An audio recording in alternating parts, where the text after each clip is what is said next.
अभी मानसून का समय है, अभी बारिश बहुत हो रही है। इस वीक हम लोगों ने बहुत मस्ती के साथ शुरुआत किया है।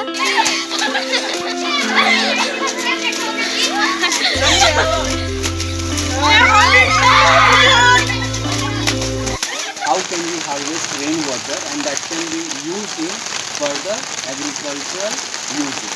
रेन वाटर कितना ज़रूरी है किसानों के लिए, ये मुझे इस बार पता चला। फार्मर का फसल और खेत पूरी तरीके से डिपेंड करता है रेन वाटर पे। वो जितने शिद्दत से इंतज़ार करते हैं रेन का, शायद कोई और नहीं करता होगा, क्योंकि उनका जो पूरा इकनॉमी होता है वो डिपेंड करता है फसल पे, और फसल तभी हो पाएगा जब अच्छे से बारिश होगी। तो इसलिए मुझे इस बार ये जो इकोनॉमिकल स्ट्रक्चर है वो थोड़ा बहुत समझने का मौका मिला। इसलिए शिक्षा स्वराज के बच्चों ने और हमने एक प्रोजेक्ट लिया है जिसमें हम वाटर हार्वेस्टिंग के बारे में ज़्यादा से ज़्यादा सीख पाएँ। वाटर हार्वेस्टिंग एक मेथड ये हो सकता है, एक विकल्प हो सकता है फार्मर्स के लिए कि वो रेन वाटर को हार्वेस्ट कर पाएँ और उसको रीयूज़ में लेकर आ सकते हैं।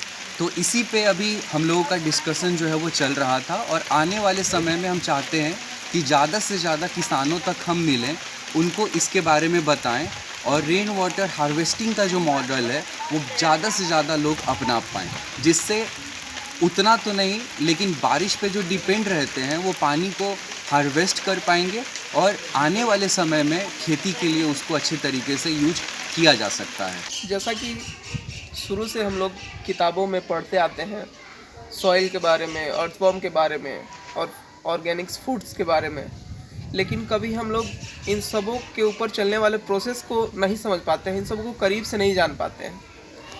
तो शिक्षा स्वराज सेंटर में शायद आज इसी चीज़ को सीखने का मौका मिला है, और अर्थवॉर्म, सॉइल, इन सबों को करीब से जानने का मौका मिल रहा है। अर्थवर्म जो है खेती के लिए सबसे उपयोगी एनिमल है, जो कि मिट्टी में हवा और पानी की मात्रा को बनाए रखता है। साधारण भाषा में हम यह कह सकते हैं कि अर्थवर्म जो है मिट्टी को पलटने का काम करता है, जिससे मिट्टी में न्यूट्रिशंस और हवा जो है उन सबों की मात्रा बढ़ती जाती है। खेती की फसल जो है पूरी तरह से अर्थवर्म पे ही डिपेंड करती है। जैसा कि आजकल हम खेतों में फर्टिलाइजर्स और जो रासायनिक खाद वगैरह हैं उसका यूज़ करते हैं, तो उससे जो है कि अर्थवर्म को काफ़ी ज़्यादा नुकसान पहुंचता है, और वो धीरे धीरे उस खेतों में से समाप्त हो जाते हैं, जिसके कारण जो है मिट्टी में वो नमी और हवा का जो प्रभाव होता है वो धीरे धीरे समाप्त हो जाता है, और कुछ सालों बाद वो खेत बिल्कुल बंजर हो जाती है।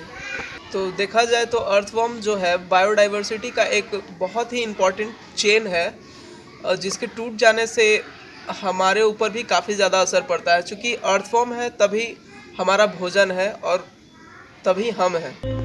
हमारे कैंपस में एक नए मेंबर हम लोगों के साथ जुड़े हैं, तो हमें इनका नाम भी डिसाइड करना है। अगर आप लोगों को कोई नाम ठीक लगे तो कमेंट बॉक्स में सजेस्ट करें।